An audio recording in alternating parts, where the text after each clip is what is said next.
Paul makes church fake. If you're in a church where Paul is preached or practiced, get out now. Start your own home prayer meeting. Grab some people to pray for Jesus Christ, constantly seeking His truth, praying for everything in life that is good and against everything of Satan. The one true church which Jesus started on the cross is in Acts 12 before Paul. Real Christianity is praying always, serious prayers like they prayed to engage the angel of the Lord to free Peter from prison. Government always does things that need serious prayer, which will keep your home church in spirit instead of backsliding into a social club where prayer is the least important meeting. Paul made his churches into Revelation 17:5 whores by adding government to church and teaching them to submit to the world's government instead of controlling government by prayer.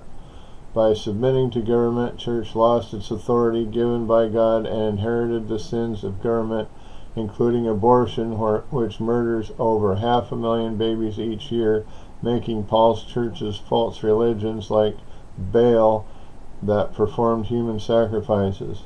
It corrupts individuals who look to church leaders and ministries instead of God and their spirits, so they are misled when they pray.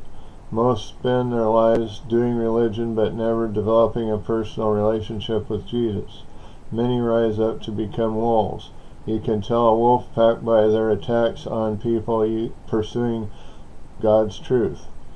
Paul funded his corrupt churches by making it a duty to donate. Jesus said children of the bride chamber are free. Paul was saved by Jesus and sent to preach the gospel, but his own corruption is recorded in Acts. When he had questions, he inquired of the apostles' life and elders' death, progressing down to inquiring of elders' death only, leading to his writing Romans.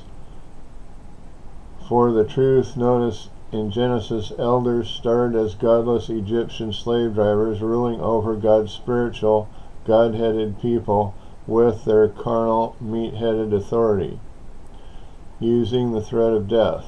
Now, that threat is limited to firing or excommunication, but Satan's spirit and intent of death is still there. So, Paul's management hierarchies are pyramids of death. Lecture format meetings reduce the ability of others to pray, speak, and grow toward Jesus. Paul was the single worst Christian ever as the first pope who invented the corrupt churches that are now called Catholic. Although they claim Peter was their first, the Bible itself records Paul in 1 Corinthians 4:15 and 16 as the only one to call himself father of a church in criminal violation of Jesus' command in Matthew 23:9. And we also see he violated Jesus' intent in 23:8-10, claiming Paul, or earning Paul the judgment of Matthew 5:19, which he acknowledged as the least of all saints. So the only reason one could use Paul as an example is to show the worst people who think they're unworthy of God that they can do much better in God's kingdom than Paul did. So they should believe and turn to Jesus to live the best life possible.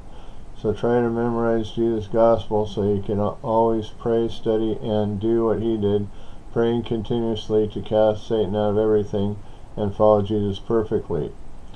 The true church can exist without positions other than the functions Jesus gave.